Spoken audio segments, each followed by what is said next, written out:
6:21 de la tarde. Bueno, vamos a tener nuestro próximo invitado, ya está en línea, gracias por atendernos. Él es Luis Oliveros, economista, profesor universitario, y hoy sí te voy a decir bien porque me dediqué a buscar como decano de la Facultad de Ciencias Económicas y Sociales de la Universidad Metropolitana, UNIMED. ¿Cómo estás, Luis? Bienvenido al programa. Hola Pedro, ¿cómo estás? Muchas gracias. Y bueno, también es tu universidad. Sí, es mi universidad, egresado, y di clases ahí también en el posgrado de gerencia de cartera y de finanzas corporativas. Y siempre el alma mater es lo más importante. El UNIMED yo creo que hace un gran esfuerzo todo el tiempo. Vi esta semana a Eugenio Antonio, que estaba allá, Eugenio Antonio Mendoza, inaugurando y graduando una gente, y hicieron unas letras instagramiables, creo que en la Plaza Arriba. Pues, si me quieres contar un poquito de eso para empezar, por favor. Mira, primero que nada quiero felicitarte, y de verdad invitarte a que si quieres volver a dar clases en la universidad, mira, las puertas de la universidad siempre están abiertas. Muchas gracias. Pregrado, posgrado, sería un honor que estuvieras por allá. Muchas Mira, gracias. yo invito a la gente a que vaya a la universidad, no solamente porque la universidad, el campus de la universidad es una belleza, sino porque hemos estado haciendo cambios y se han estado haciendo cambios importantísimos e interesantísimos en el pensum de estudio. Estamos incorporando materias bastante disruptivas, estamos haciendo cosas interesantes en el tema de emprendimiento, y si empiezo a hablarte solamente de lo que estamos haciendo en fase, sin hablar de ingeniería, humanidades, ciencias, podemos pasar toda la tarde hablando. Así que de verdad los invito. La universidad está preciosa, es la universidad con el mayor nivel de empleabilidad en el país actualmente. Y bueno, y seguimos haciendo cosas, seguimos pensando en innovación, seguimos pensando en emprendimiento, en finanzas, en gerencia, y bueno, y siempre a la orden. Muchísimas gracias. Bueno, mira, hoy tenemos una noticia y que me viene tu entrevista como anillo al dedo, sobre todo por tu capacidad didáctica, porque hoy reportó el Observatorio Venezolano de Finanzas, hoy una deflación de 0,5% en febrero y tasa interanual de inflación en 85%. Aquí hay dos términos que quiero que le expliques al público lo más didácticamente posible, que es la deflación, porque si nos aprendimos de memoria de lo que es la hiperinflación y qué significa también esta tasa interanual en 85%. Bueno, mira, primero hay que saber que eso no son cifras oficiales, son cifras de, como bien dijiste, del Observatorio Venezolano de Finanzas. El Banco Central todavía no ha publicado las cifras, pero estamos esperando que sean cifras, por lo menos en el tema inflacionario, bastante bajas. A ver, ¿qué es deflación? Deflación es cuando los precios no aumentan, en este caso es inflación, sino cuando los precios, al contrario, ¿no? Disminuyen, por llamarlo de alguna manera. Y bueno, en Venezuela vimos esto, según el Observatorio Venezolano de Finanzas, por lo menos en el promedio, en todos los precios que ellos miden para el mes de febrero. ¿Ok? Eso desde el punto de vista del poder adquisitivo de las personas, del venezolano, después de todo lo que hemos vivido, oye, es una buena noticia.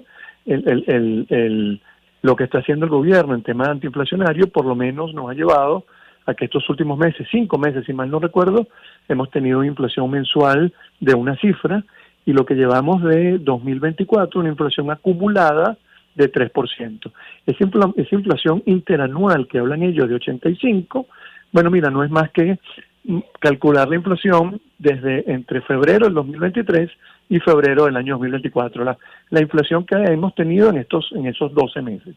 A ellos les da 85. Uh-huh. Yo creo que va a ser menor la que va a publicar el Banco Central. Yo creo que el Banco Central va a estar en torno al 1%, y vamos a estar hablando de una tasa interanual del 76, 75% aproximadamente, lo cual, si bien es una buena noticia cuando nos recordamos las inflaciones que hemos tenido, toda esta hiperinflación, y bueno, todos sabemos muy bien la inflación que hemos tenido, sigue siendo una inflación muy alta cuando nos comparamos con la región y con el resto del mundo.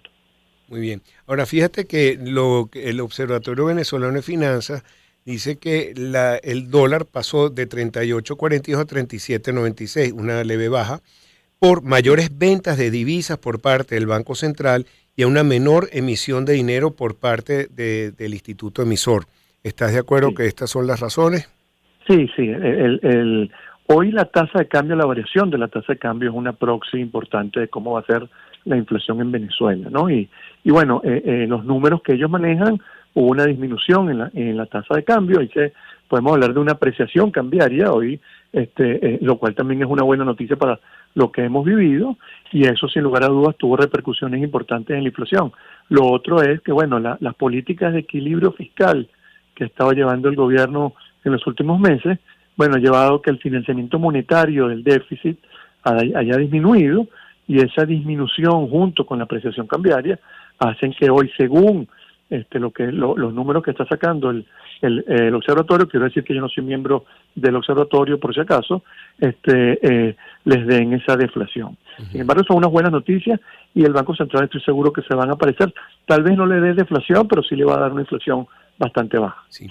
El observatorio venezolano tenía una cesta que nos sirvió muchísimo para medir inflación, pero toma en cuenta la cesta Petare. Iban a Petare todas las semanas y buscaban los mismos productos y cuál era la inflación, de cuándo era en dólares y cómo era en bolívares, y nos fue muy útil por mucho tiempo, sobre todo en el periodo del COVID. Quisiera que me comentaras al respecto, y siempre muy pegada a los resultados del Banco Central, y qué otros mecanismos usamos, el Sendas, para uno tener visión y dirección sobre lo que pasa en la economía. Sí, mira, lo que tú dices es muy cierto. Hubo un periodo en el cual el Banco Central no publicaba la inflación, y bueno, el observatorio era quien informaba, y por lo menos tenías una referencia. No era la información oficial, pero bueno, tenías una referencia, y como bien tú dices, ellos tomaban la cesta Petare, y bueno, con eso llenaban un vacío de información que también intentaron llenar, o también intentan llenar otras empresas privadas. Sin embargo, hay que reconocer, para evitar problemas, que la información oficial viene de parte del Banco Central, pero también, como tú dices, los números del observatorio se han parecido mucho en el pasado a lo que ha publicado el Banco Central. Hoy estamos a 6. Bueno, lo del Banco Central no debe tardar en publicarse, pero también hay que aprovechar para decir que el Banco Central no publica PIB desde el 2019, ni balanza de pagos del 2019. Y bueno, ojalá que hoy haya un rayo de luz de esperanza y podamos tener esas cifras de balanza de pago y de PIB de parte del Banco Central pronto. ¿Por qué son importantes los indicadores económicos, profesor? Mira, entre otras cosas, para planificar, ¿no? Para entender qué está pasando en la economía, y no es que el pasado te va a predecir el futuro, pero te va a ayudar a más o menos entender qué está pasando, y a partir de ahí, con información, que es lo que todos necesitamos, podemos empezar a pensar en un presente y en un futuro. Aparte que en el caso del Banco Central es una obligación que tiene el Banco Central de publicar cifras. O sea, nosotros deberíamos saber, por ejemplo, cuántas divisas ingresaron al país en el año 2022, cuál fue el PIB en el año 2021, en el año 2023. Ese tipo de cosas es necesaria tenerlas, y lamentablemente no las tenemos. El Banco Central dejó de publicar esas cifras. Muy bien. Mira, también ahora vamos a hablar un poco sobre las consecuencias de la política sobre la economía. Perdona que te meta en ese espacio, pero es inevitable, claro, sobre todo en un momento de incertidumbre. Pero primero voy a hacer una pausa, ¿te parece? Así te doy un chancecito. Dale. Estamos con el economista Luis Oliveros, decano de la Facultad de Ciencias Económicas y Sociales de la UNIMED. Nosotros vamos a escuchar el tema tradicional y regresamos con más para ustedes. Empezamos el año en su compañía. Circuito Éxitos. Caracas, Maracay, Puerto La Cruz, Puerto Ordaz, Barquisimeto, El Vigía, Guarenas, Guatire, Mérida, Táchira, Margarita, Maracaibo, Maturín. Circuito Éxitos. Melodías de siempre. Sonidos en primera fila.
nuestro invitado, dejamos unas preguntas al aire. Él es el profesor Luis Oliveros, economista y decano de la Facultad de Ciencias Económicas y Sociales de la UNIMED. Luis, dejamos al aire un tema que, bueno, sobre todo en estos días está en el tapete. La relación entre la economía y la política, sobre todo en este momento en Venezuela, tenemos unas fechas que ya se dicen que vamos a tener elecciones, pero como decía Luis Vicente León ayer, más importante no es la fecha de la elección presidencial, sino el momento de las inscripciones, que nos quedan 2 o 3 semanas. Y en este momento está en el tapete si se caen o no los acuerdos con Barbados y lo que significan las sanciones o no, y sobre todo a la industria petrolera. Quisiera que nos dieras tu visión, por favor. Bueno, mira, en primer lugar, sí, lo más inmediato es esa fecha de las postulaciones, ¿no? Y bueno, ojalá uno espera que prive la sensatez, que prive la unidad y que bueno, se llegue a un buen término, se llegue a un buen consenso y a una buena negociación en ese aspecto, ¿no? La fecha, la fijación de la fecha puede ser considerada hasta una buena noticia desde el punto de vista de que, bueno, para la economía va a ser bastante rápido todo esto de esa incertidumbre política que teníamos, que si iba a ser en agosto, que si iba a ser en noviembre. Bueno, ya en julio vamos a tener los resultados de las presidenciales y eso puede ser una buena noticia para las empresas de cara a planificar y de cara a empezar a entender cómo va a ser el año 2024. Vamos a tener una campaña electoral bastante corta, sin embargo ya desde el gobierno la campaña ha empezado, pero bueno, vamos a tener una campaña electoral corta, lo cual la incidencia en la economía también no va a ser tan fuerte. El gobierno tampoco tiene tantas herramientas para incidir en la economía por mucho tiempo. Entonces, bueno, mira, vamos a tener semanas complicadas. Creo que el tema de sanciones va a ser un tema de campaña electoral, obviamente. El gobierno va a hablar sobre ese tema bastante. Y bueno, uno lo que espera es que las elecciones sean libres, sean independientes, sean transparentes, y que el discurso político, que la campaña electoral sea de altura y que podamos tener una elección bastante transparente para el 28 de julio. Muy bien. Ahora, las sanciones están en peligro porque hoy María Corina Machado escribió en Twitter que va a dar sorpresas para el 21 de marzo. Ella insiste en que va a inscribirse a pesar de su inhabilitación, y en otro tuit escribió que, bueno, que Barbados está dependiendo de si le inscriben o no, entonces no sé si tiene relación tuit con otro, tiene que ver, pero si ella no la dejan inscribir está en peligro. Yo sé que no tiene que ver con eso, pero tu opinión, por favor. Mira, a ver, el escenario de que se va a mantener toda la flexibilización de sanciones para el 18 de abril pareciera que no es el más cercano que vaya a cumplirse, no es el que tiene la mayor probabilidad de ocurrencia.